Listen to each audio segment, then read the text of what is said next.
Hello everyone, I'm Mike Cahill and welcome to another edition of Hatfield Currents. Hatfield Currents, as you may well very know at this point, is a local news magazine show that's produced by a couple of people here in town called Hatfield TBD Productions. Today's show will be more of a historical show as opposed to an issues or personality show. And we're going to showcase a community resident who has a very interesting background and who also is involved to some extent, believe it or not, in Hatfield's afterlife. Our guest today is longtime resident Joe Lavallee. If you don't know him already, you're either new to town or you haven't been to a town meeting or an annual town meeting in a while, because Joe was on the finance committee for 10 years or whatever, 7 years. And of course, he's been our town moderator for the last 10 years. 10 years. Now, I was going to say decade or so. So we want to welcome Joe and also thank him while I think of it for his service to the community. He's really been a real asset to the community and how he's helped lead the community over the last 20 years or so. The primary reason Joe's here today is that he also happens to be one of 3 cemetery commissioners in town. And so that's kind of going to be our focus today. We're going to talk about the town cemeteries and what the cemetery commissioners do and how they oversee our cemeteries. Try to educate people on where they are and what some of the challenges might be as regards to administering the town cemetery sites in the community. So without further ado, welcome Joe to Hatfield Currents. Glad to be here. Listen, before we get into the cemetery topic, I just thought we'd find out a little bit more about Joe Lavallee personally. Now, I know you've lived in the community for a long time. 69. Since 1969 is when you moved in with your mom and dad on Main Street. Now you're living immediately across the street from the house that you moved into. Which will be known as Doc Burns until I'm gone, and then it'll be known as my house. That's right. That's right, the old Doc Burns residence. That's where Joe and his family live now, and have lived for quite some time. So Joe, where did your family come from? I'm trying to remember. Springfield. Yeah. Okay. And yeah. Just had a family business down in Chicopee, and came up here in '69, and I ended up coming to school here in the middle of the 10th grade at Smith Academy, and enjoyed the heck out of it, and went right into the family business and been doing it since. Yeah. But we've always had a belief, at least I've always had, of giving back, helping out wherever you can, and getting involved. And that's one of the things that I look toward our townspeople today is younger people need to start getting involved. Right. You know, we're not getting any younger. You know, I watch the salt Right. on the top of our heads, and it's getting grayer. Right. Yeah. I guess our job as people who are involved at this point, one of our jobs anyway, is to try to encourage some of those younger people to get out and. Well, it's like after I got off finance, I was looking for something to fill in some time, and I was talking to Corey one day, and Corey Bardwell, and I said, you know, our cemeteries are looking pretty horrible, and what's going on with them? You know, in his nice, some people say curmudgeon-y way, he'd say no money and nobody cares, and I'd say, well, I guess I could find some money coming from finance and understanding the budget better, and you know, I do care, so let's see what we can do. Yeah. And but when you know, and I don't blame Corey. His father did it. He's done it. His son. John, so he was one of the cemetery commissioners at that point. Correct. Okay. Yeah. Himself, Bill Pudmeyer, and his son Jonathan. Okay. But you know, Corey and Billy Pudmeyer were getting older and just not willing to keep up the argument or the fight or the pressure that it took. But there's a lot of bull work too. So yeah. I just thought I'd take that on. The physicality of it can be a little overwhelming for people who are in their 60s and 70s, that's for sure, which is, I guess, what they were at that point in time. So what exactly, I shouldn't say exactly, but what's the nature and scope of a cemetery commissioner's responsibilities? In little towns, it's I guess, chief cook and bottle washer in some respects. You know, there's no pay for it, which is understandable. But, you know, there's times when somebody passes, the funeral homes give you a call and say, look, somebody's going to go into, you know, one of your town cemeteries, and somebody's got to go mark it out. And when you go to mark it out, you got to remember that the burials of old were never measured by an engineer's map. They were just put in. And today we're trying to bury people by an exact measurement. So, you know, there's times you're like, well, then it's not going to fit here, or you got to measure it there. So it does take you time, and it's always in a hurry and a rush. Or somebody wants to put in a headstone or have one put in, and you got to go and mark it off. So, you know, you're kind of the maintenance guy, and you got to watch if there's a tree down, a limb down, a branch down, somebody's got a stone chipped from the mower. And, or you get people that call up looking to sort of research their family's genealogy. You get that too? Oh, yeah. Yeah. And you know, you try to help them, and usually you can piece it together. So there's quite a few hours in the course of a year put together just doing that. Right. Yeah. So how about you know, let's talk about how many cemeteries in town are town cemeteries? All right, we've got 5 of them. Okay. Where are they? The hill behind the Legion. Okay. That one there, the oldest, goes back to 1680. There's a grave there back to 1680. 1680. Okay. The Brad Street Cemetery, which was also known as West Farms a long time ago, that was the oldest is 1813. Okay. The West Hatfield Cemetery, that's by the Double B Sandwich Shop. Yes. Over on Route 5. Okay. That goes back to 1821. And then there's the Westbrook Cemetery, which is across from Hatfield Pub near Hampshire Construction. And that goes back to 1899. Okay, so the town was founded in 1673, correct? Something like that? Yeah, 1672, 3. So the oldest grave that you've mentioned so far was a 1681? 1680. That's behind the Legion. Okay. Now then there's the Main Street Cemetery, and that goes back to 1846. There are 2 others. You've got Bridge Street, which is the Catholic cemetery. Yes. And then you've got the one Calvary Cemetery down on the old road to Northampton there. Elm Court. Yeah, Elm Court. So that's St. Valentine's Church in Northampton. Oh, that cemetery belongs to them. Okay, never knew that. Okay. Right. So, but you know, Main Street is the most active one. But when people come there, they see empty spots and they would like to buy a spot in, say, the older section. It's really hard to do because you don't know which ones were family plots. You don't know who's there. On the West Hatfield Cemetery, for one example, there's 2 stones in the back that say Caston family. But I see no other stones around it. And when I started probing and checking, there's 11 burials there. And you see all the names on the sign. So probing, you're taking a rod and you're kind of... So that section's filled. So when you see old ones, they're old family plots that were bought and filled. And then the records were a problem, you know. Yeah, I was just going to say, what kind of records are there for each of these cemeteries? I mean, when Corey's dad did it, and you know, believe me, the Bardwell family, they gave land in Main Street for the cemeteries. They gave part of the land at Brad Street for cemetery expansion. They've been very generous with it over the years. But their families used to hand dig these holes. And these grave sites were put on farmland because they were easy to dig. Because it was all handwork. So when I took over from Corey, I said, I need a map. And he showed me the equivalent of an old shopping bag with just names on it, like 24 names on it. And I said, Corey, there's like 700 people out there. And he said, but that's what my dad had and I had. And I said, but who's going to know? And he said, well, I know. And I said, yeah, but we got to document this. We got to get this down. And, you know, he just knew. When somebody died, he knew where the families were and where to go in all these places. The guy was amazing what he still retains and knows.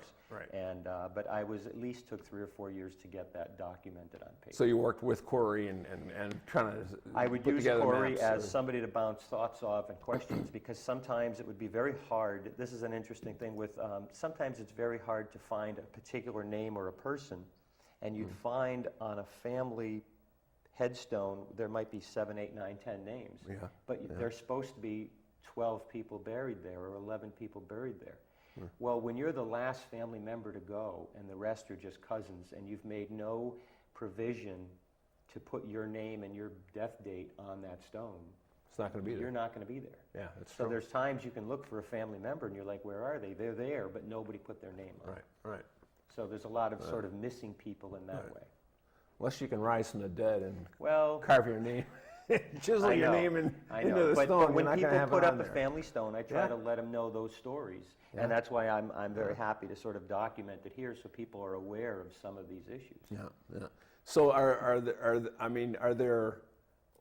is there fairly good documentation now, since you've become a cemetery commissioner, on the mapping of each of the cemeteries? You know, look, here's one example, okay? Now, when Corey had a 2-foot by 2-foot paper bag with names written on it, Yeah. and in the same timeline, I took almost 4 years of going to these cemeteries as often as I could, and, you know, I think of the X and the Y. You just sort of line up the headstones to see where they are because they're not in any particular line. Yeah, it's going to randomize it. And so you start writing names and making a map, and actually, and if I can stand here for a second, this map here alone is what I hand made up for Main Street, and I This is Main Street, okay. correct, All right. and you know, We're going to need to get a camera on this, so yeah, I can hold this bear with up us for a here. second. Sure. So there's like a thousand here, but I had to hand do it, and I have this for each cemetery. So people can have an orientation. Where's the school? Over to the left here? Okay, let me pull This this is the up cemetery that's behind the Congregational Church. Here. Correct.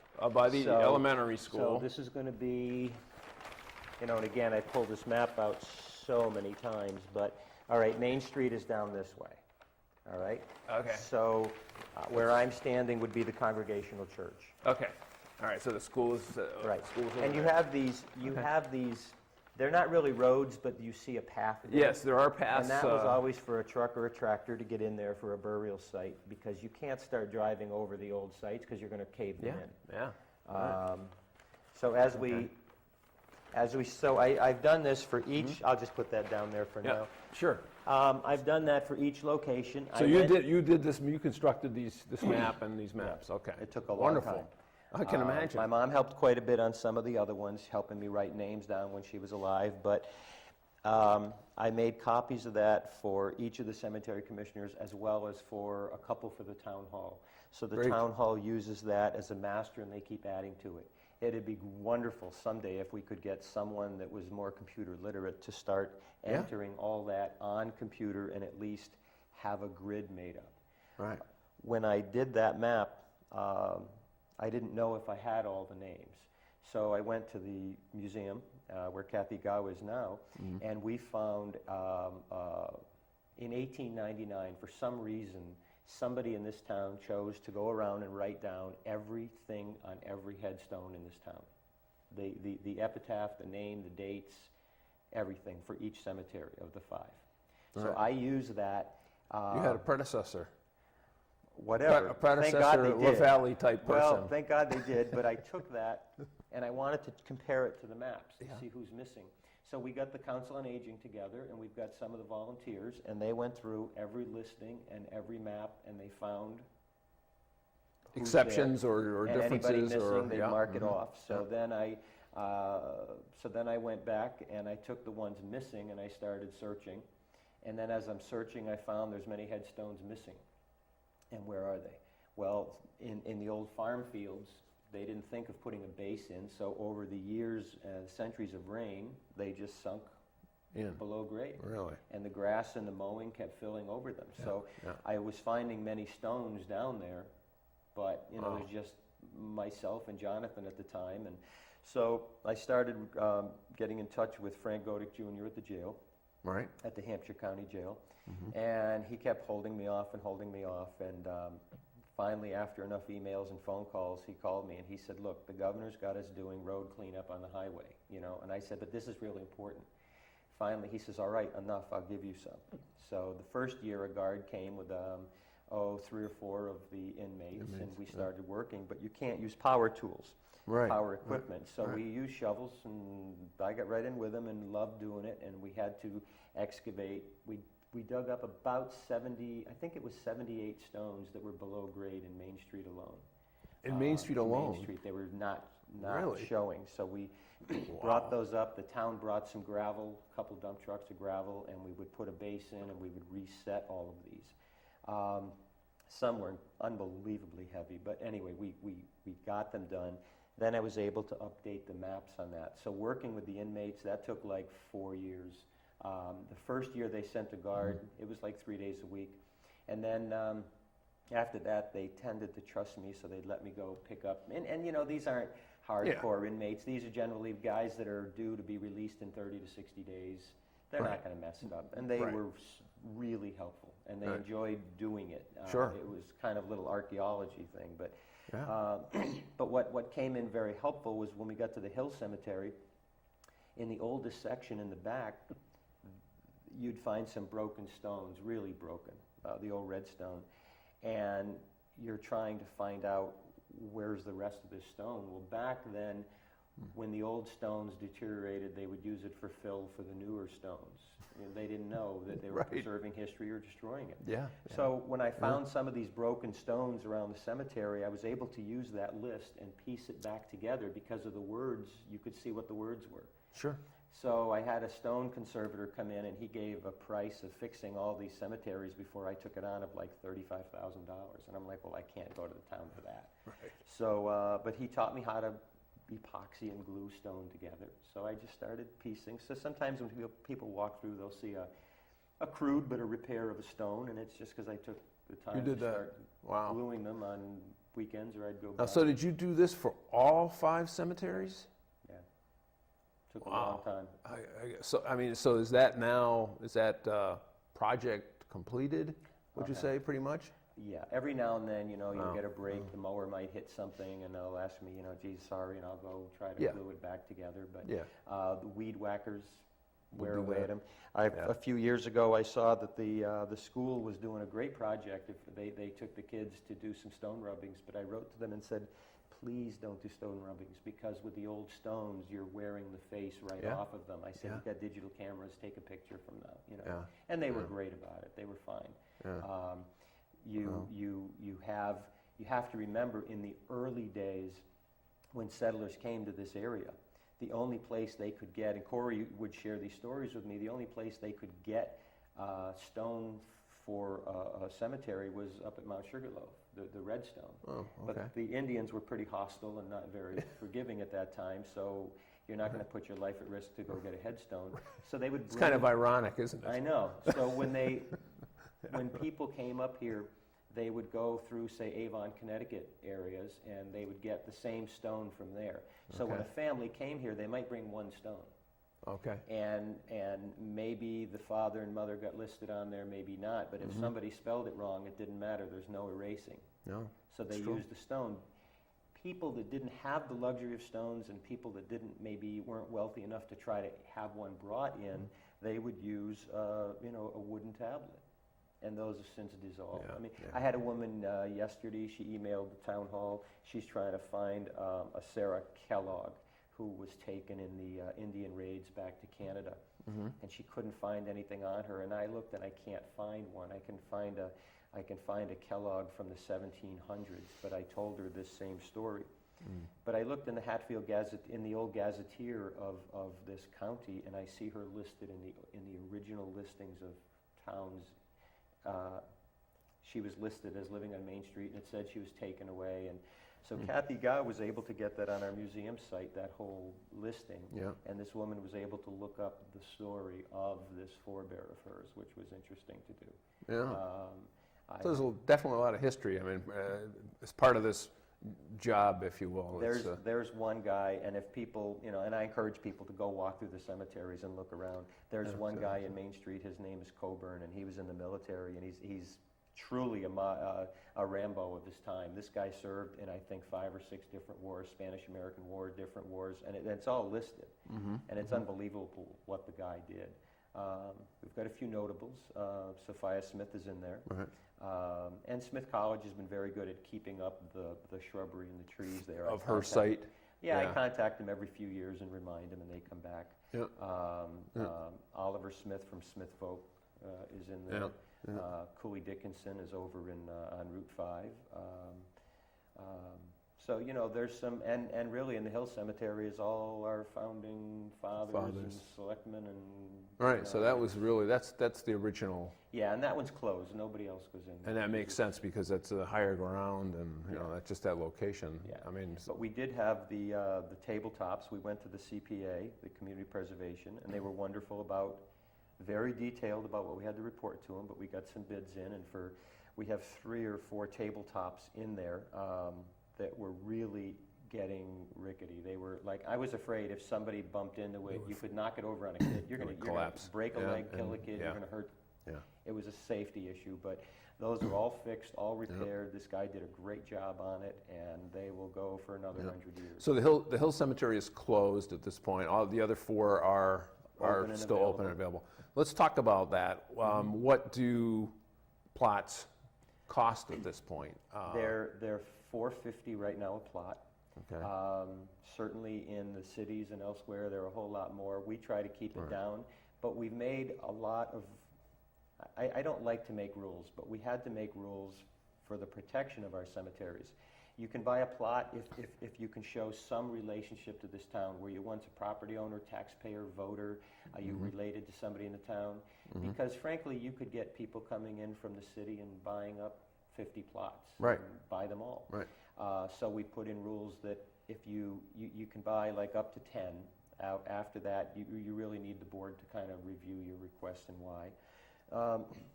And we also have it where if you want to sell a plot, if you're not going to use it, you have to sell it back to the town for the price you paid. Okay. So there's no market, no aftermarket for those. Okay. And that's been good. So our town cemeteries, we're trying to keep them for our town. Right. I do have to redo the signs on there. I mean, only after 8 years they faded, and I'm trying to find some signs that'll last longer than 8 years. But, you know, the full list is online, and the full list is in the town hall. So what's online?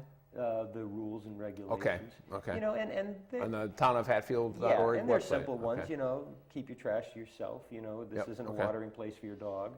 But I also made sure that metal detectors are not allowed, because sometimes you might get somebody that, look, their child passed and they put a little medallion on their stone or a little favorite. You know, leave it alone. That's protected ground. Right. Absolutely.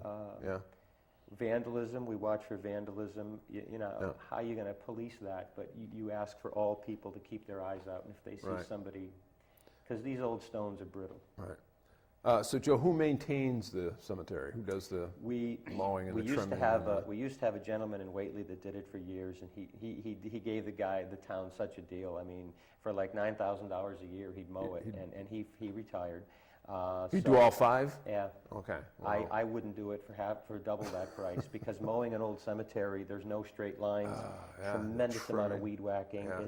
Yeah. And certainly at Memorial Day and certain Veterans Day, you know, you really want it to look nice, because people, look, it's special, it's important. Right. So we had jobbed it out for a few years. The few people that bid on it, you know, they were coming in $18,000, $20,000, $22,000. It was getting so expensive that I approached the DPW and said, look, we'll give you our whole budget. You can hire somebody and afford them. So I think our budget's back to like $10,000, and we give them all of that, and they do the mowing. So the town is basically taking care of it then? Yeah, and I do keep $500 in our budget that if we don't use it, it goes back in. And I call it kind of a whoops budget, because, look, once in a while, you might measure a spot, and maybe somebody went in a little bit on somebody else's spot. We've only had one, luckily, in 10 years, but we had to kind of slide somebody back over. But I did call the family and let them know, and they kind of chuckled that, you know, Dad's moving again. And but, you know, you move the box back a little bit, and everybody's okay with that. Yeah. So there is some budget somewhere. So what? I mean, a lot of it's maintenance. What else is in that? That's it. You know, there's this whole perpetual care idea, and people wonder, what is perpetual care? Right. Is there? Yeah. When the town sells a plot, there's a certain amount of money that goes into a fund that can never really be spent. And the beauty of that is when you're trying to find out when somebody was buried or how many plots did they own, Louise can cross-reference that with her Perpetual Care account. And if she Louise is the town treasurer and clerk, right? So whoever might ever follow in her footsteps, I've asked her, please educate somebody on how to use those books, because I don't. But if somebody paid, say, back, $8, it might show that the plots back then, the Perpetual Care account took 50 cents, so this is how many plots they had, and she can tell that that fee was charged in 1952. So she can backtrack it. It's pretty cool the way it works, but so she's helped a lot at times. All right, and that Perpetual Care account is earning interest somewhere? For the town. We don't spend it. We can't spend it. Okay, but do you use any of it, any of the interest towards the maintenance? The interest or? goes into the town budget, which probably covers for the cemetery. I think the interest might be like $3,000 or $4,000 a year, and it's costing $10,000 to mow it. So, sure. But it helps. It's the town's money. We Absolutely. don't spend it. When people buy a plot, money goes to the town hall. I don't accept checks or any of that. Right. Okay. So, and how about boundaries, fences, gates, those kinds of things? Are they When some of the cemeteries have some gates, some have some fences, but I would love to have the old style Revolutionary War one around the Hill Cemetery, but again, we're in tough economic times, and asking people for that kind of money is kind of frivolous at this point. But the Main Street Cemetery has some of the guide wires around it, the old wires, and it's I guess helpful. It gives people an idea. Right. Main Street Cemetery, we were very fortunate with Curly Carl. He allowed us, their family allowed us to buy the land behind that for future growth. Right. Sometimes, right now, to keep the growth down of weeds, we bid it out. The selectmen bid it out for farmers. Right. And at least we can get something going on that. But if the town ever wants to use it, I tell them you can use it all you want. Just don't build a structure on it. So I'm going to get into I hate to say a popularity question, but I guess that's how I'm going to pose it. Which of the 4 open cemeteries at this point, available cemeteries, is the most popular in terms of demand for sites? Main Street. Main Street and sometimes people at first think it's part of the Congregational Church Cemetery, which it's not. Yeah. But that one has the most growth, which is why buying that land in the back was so helpful for us. Yeah. And at some point we're going to have it surveyed and pins put in. Right. But most of it is there. I think you've got the other 5, they're spread around town, and years ago, people from North Hatfield would want to go into Bradstreet, or they all had their little local one. You've got people, as we grew up, we watch our generation getting older, and we have a lot of people that say, well, look, I grew up in that area. I want to go in that cemetery. Fine. It's So how many?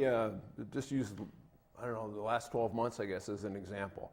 How many burials have been? We've been very, very fortunate in the sense that in the last 3 to 4 years, there's been maybe 10 burials in the town cemetery. Now, Father Coonan and I kind of banter this about, because many of the people that are of the age of passing on are people that wanted to go into the Catholic Church cemetery. Okay. They were very church-going people. That was very important to them. Right. And that's their final resting place, and it's wonderful for them. They have the choice. We have a lot of younger families now that are saying, I want to go into a town cemetery. I'm not affiliated with any specific religion or not, and that's fine. Right. So they're choosing to buy some spots in these locations, and most people look to go where their relatives were. And in the 17, 18, 1900s, people were very, very religious. The church was a centerpiece of town, and people, they'd go and... Yeah, and I would imagine that, the demographics of Hatfield, being as it is now, that there are of people that have passed away in the last 12 months or so, Probably a majority of them are people whose roots really aren't from the community. They may have lived here Right. for 10 years or whatever, 15 years, but their families and their roots are maybe from somewhere else, and they would prefer to be buried there as well. So I guess you got that whole issue When I walk through the cemeteries, and you see the Beldens and the Bardwells, and you see names of old that they're still here. Their families are still here. Are still here. Yeah. Some are 7, 8, 9, 10, 12 generations. It's amazing. I know.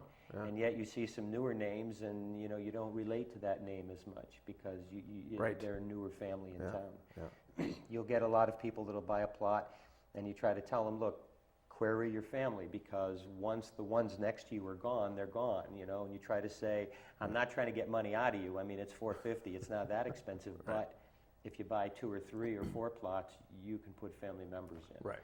Right. And we're seeing a lot more people choosing cremation now.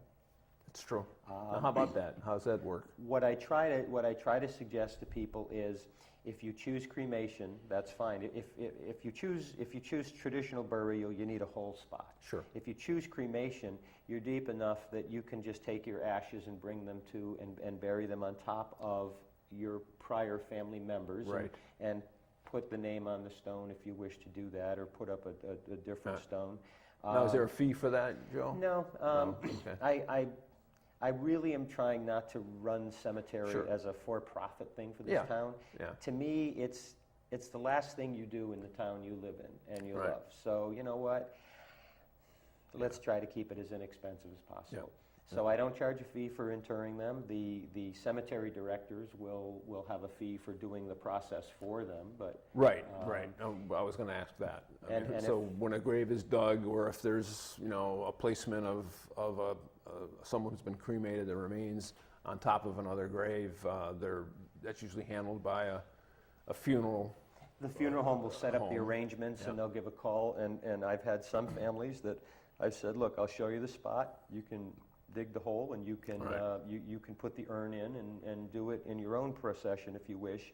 Right. And yet you find most people, they don't find that very comfortable, which is fine. So then the Right. funeral people will get in touch with me, and I'll get somebody to do that. Right. And So how about digging the hole? I'm assuming because these cemeteries are so, I shouldn't say vulnerable, but they're certainly, we want to maintain some integrity.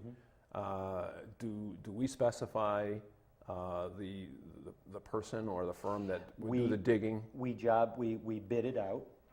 Okay. Hampshire Construction has, Chuggy Eberline used to do it. His Okay. grandson does it now. Yeah. And Okay. he does a great job with it. Chuggy taught him well. And Bob Bartlett's son. Yes. And, Yeah. but they have to, it can't just be anybody to do it, because if they drive over an old Yeah, spot, they're that's what I going to cave it in, they're going to break some headstones, Right. and it's tough to get into this little spot and dig a 4 by 8 foot hole, 7, 8, 9, 10 feet down, and take the dirt out, and then the next day come back. And, they get called at the last minute notice, and Right. somebody passes, and within 3 or 4 days, they want the funeral, so. Yeah.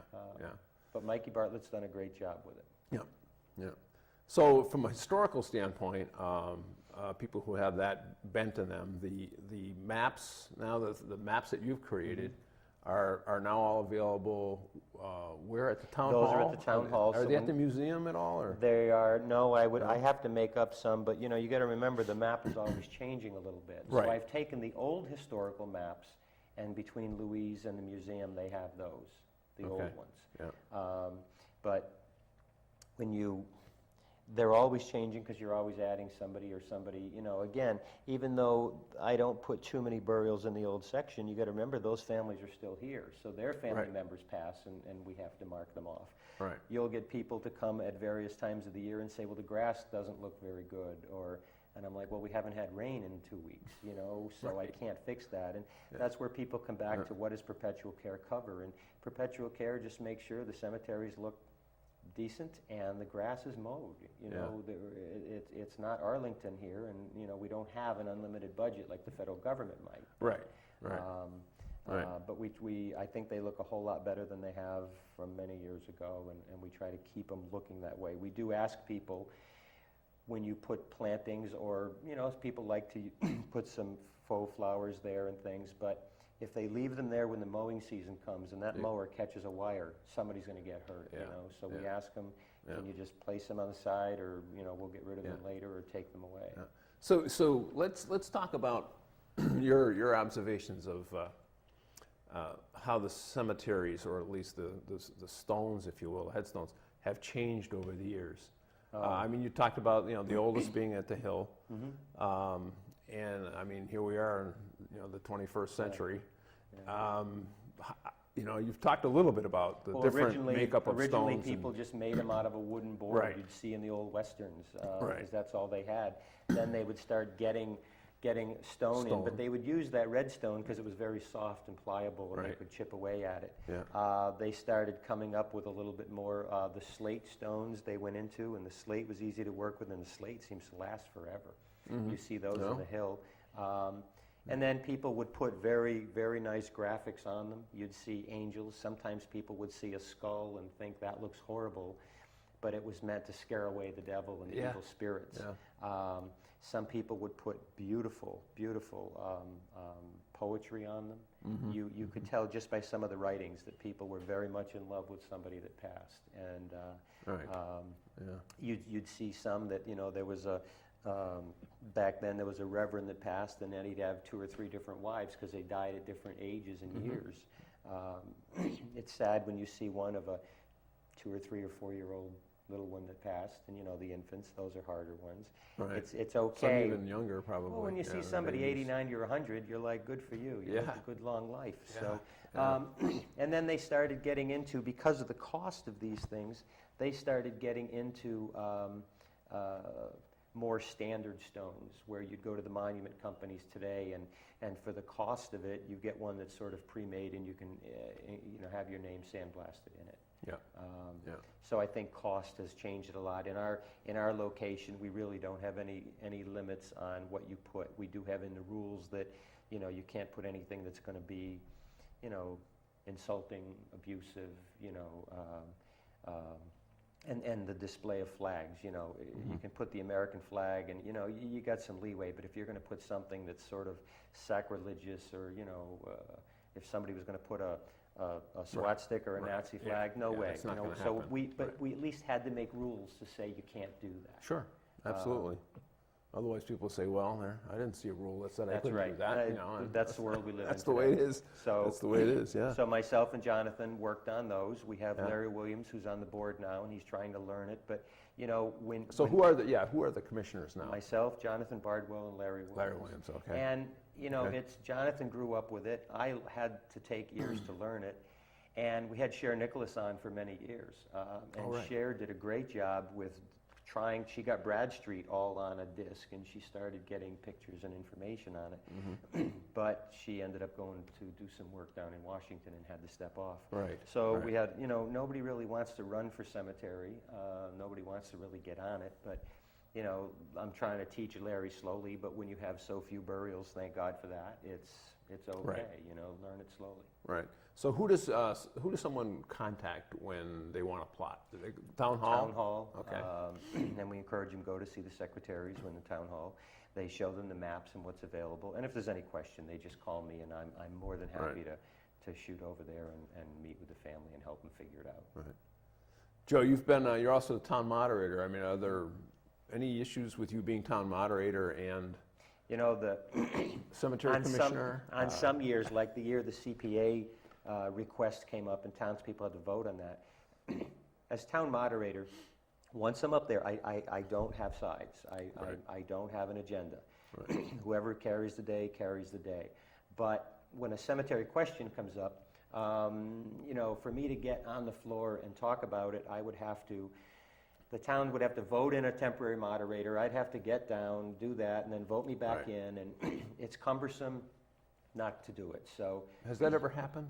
No, Jonathan was able to, you know, handle that and do it. But if he was out of town and there's only 2 of us, it's a little dicey, you know. Precarious. You just I'm not going to waste townspeople's time, and so we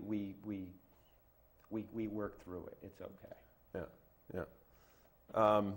So are there things that people who are watching or other residents in the community can do to help the Well, cemeteries? Each year we do ask the Boy Scouts to help in the springtime to do cleanup. You know, the sticks and things that have fallen over the season. Yeah. You know, the DPW could do it, but trying to help the DPW out as well. And it's great for the Boy Scouts because look, it's their grandparents, their great grandparents, aunts and uncles that might be there. And they learn a little bit of respect for the location, so they help out. We're always looking for somebody that might want to be a little computer literate that could help put some of this. Yeah, you would think that some sort of program. a CAD program or something, a computer-assisted design program. And Someone- I'm not computer literate enough to take it on, and I've got enough you'd have done to learn that that software, that's for sure. it's time for somebody else to go that next step. Right. But at a minimum, I would think you could probably take photographs and do some sort of a JPEG or convert it to a PDF files or something, so at least you've got Absolutely.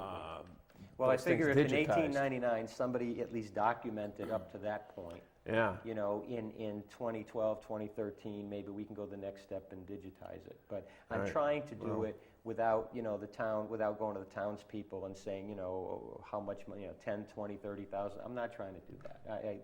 I'm not here to spend anybody's money in that way. Right. I mean, would you consider some sort of a, you know, an outside fundraising kind of effort to, Yeah, but to you've do gotta that get- if you ever got the plan together to? But you've got to To do get it. somebody to do it. Right, You know? right. So I know in the upcoming, we've got to get new signage, and that's going to probably be close to $2,000.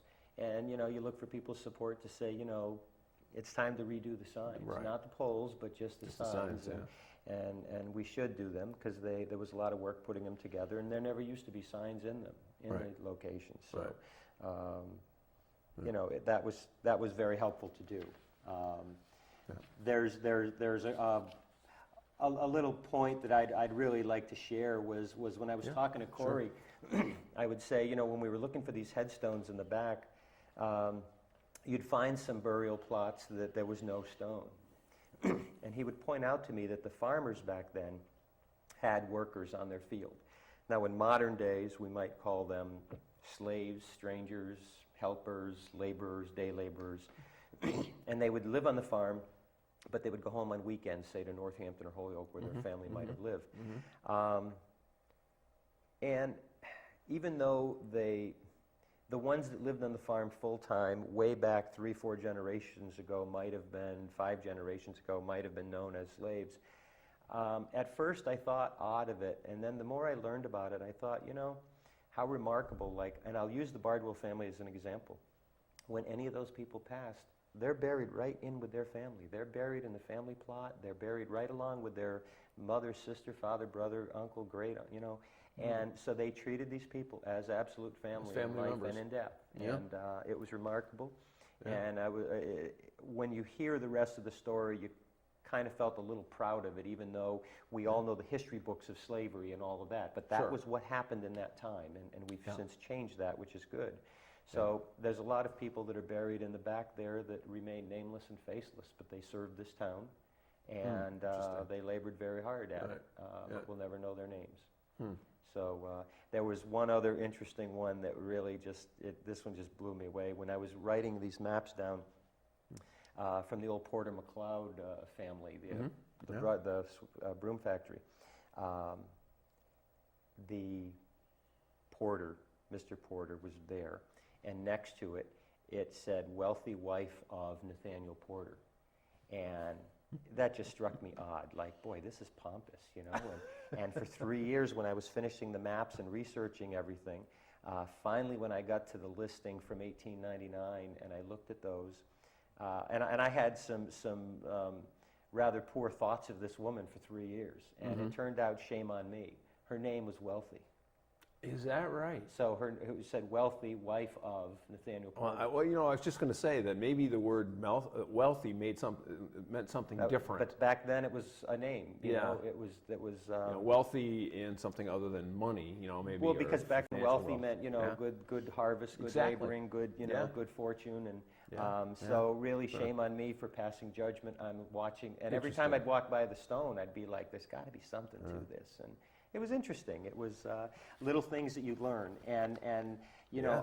I would talk to Corey about this, and he would start chuckling, and he would share old stories of things. But you know, he thank God he's lived as long as he is, because he still has a wealth of knowledge, and He does. He's helped me He's understand. wealthy.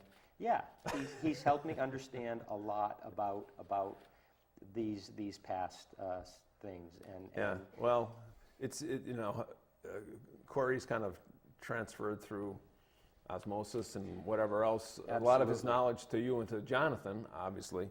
And you guys have done a heck of a job documenting these cemeteries and the assets, if you will, of each cemetery is just wonderful. You've done that. I think the community owes you and the cemetery commissioners a